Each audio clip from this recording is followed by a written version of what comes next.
গতকাল দিনভর নানা দাবিতে বিক্ষোভের পর আজ সকাল থেকে আগারগাঁওয়ে Bangladesh Securities and Exchange Commission BSEC এর কর্মকর্তা-কর্মচারীরা বিএসইসির চেয়ারম্যান এবং কমিশনারদের পদত্যাগের এক দফা দাবিতে কর্মবিরতি পালন করছেন। সেখানে আছেন আমাদের সহকর্মী মাহাদি সেকান্দার। আমরা সরাসরি যুক্ত হচ্ছি তার সঙ্গে। মাহাদি, এর আগেও আপনি সেখানকার অবস্থা আমাদেরকে জানিয়েছিলেন। সেখানে চেয়ারম্যান এবং কমিশনার এসছেন কিনা এবং সেখানে নিশ্চয়ই ব্রিফিং হচ্ছে। আমরা সরাসরি সেখানে চলে যাচ্ছি।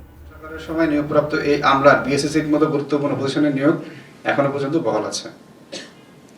কমিশনার চেয়ারম্যান ও কমিশনারগণ কমিশনের সকল লেভেলের কর্মকর্তাদের সাথে চরমভাবে দুর্ব্যবহার করেন। তাদেরকে বিভিন্নভাবে স্ল্যাং ইউজ করা হয়, যেমন গার্মেন্টস কর্মী বলা হয়, ফোরম্যান বলা হয়, কুয়োর ব্যাংক বলা হয় এবং চোরও বলা হয়েছে, যা অত্যন্ত দুঃখজনক। ফাইলে বা নথিতে না লিখিয়ে নিয়মিতভাবে মৌখিক নির্দেশনা প্রদান করেন এবং উক্ত নির্দেশনা না মানতে চাইলে দুর্ব্যবহার এবং সবুজ হওয়ার হুমকি প্রদান করা হয়। অথচ এই কমিশন থেকে সবসময় বলা হয় তারা সবসময় নিয়মের ভিতর থেকে কাজ করেন, নিয়মের বাইরে কাজ করেন না। আসলে কথাটা সত্য নয়।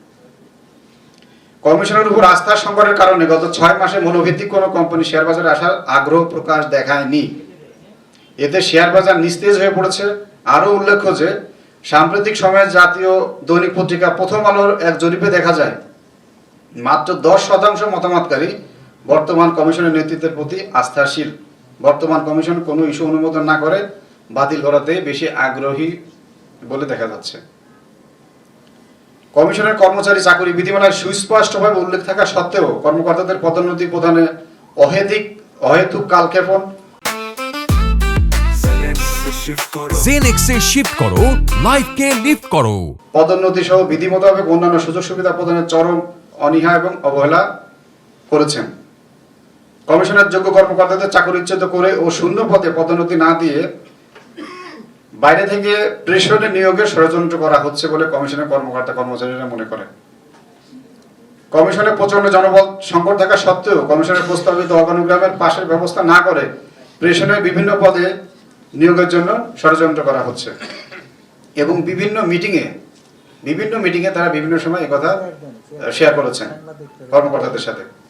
বিধিতে না থাকা সত্ত্বেও নিজেদের জন্য বিভিন্ন সুযোগ সুবিধা গ্রহণ করা হয়েছে, যার মধ্যে বিধিতে আপ্যায়ন বাবদ প্রতি মাসে চেয়ারম্যানের জন্য 3000 টাকা এবং প্রত্যেক কমিশনারের জন্য 2500 টাকা থাকলেও চেয়ারম্যান এবং কমিশনাররা যথাক্রমে 25,000 টাকা এবং 15,000 টাকা করে উত্তোলন করছেন। বিধির বিভিন্ন শর্ত ও যোগ্যতা শিথিল করে বিভিন্ন তালিকাভুক্ত কোম্পানি স্বাধীন পরিচালক নিয়োগ দেওয়া হচ্ছে। উল্লেখ্য যে ঢাকা স্টক এক্সচেঞ্জের পরিচালনা পর্ষদে আইন অনুযায়ী ফিট অ্যান্ড প্রপার টেস্ট না করে সংশ্লিষ্ট বিভাগ হতে নিয়ম অনুযায়ী পদ্ধতি ব্যতিরেকি শর্ত পরিপালন না করে উদ্দেশ্য প্রণীতভাবে নিজেদের পছন্দের লোককে স্বাধীন পরিচালক হিসেবে নিয়োগ দেওয়া হয়েছে, যা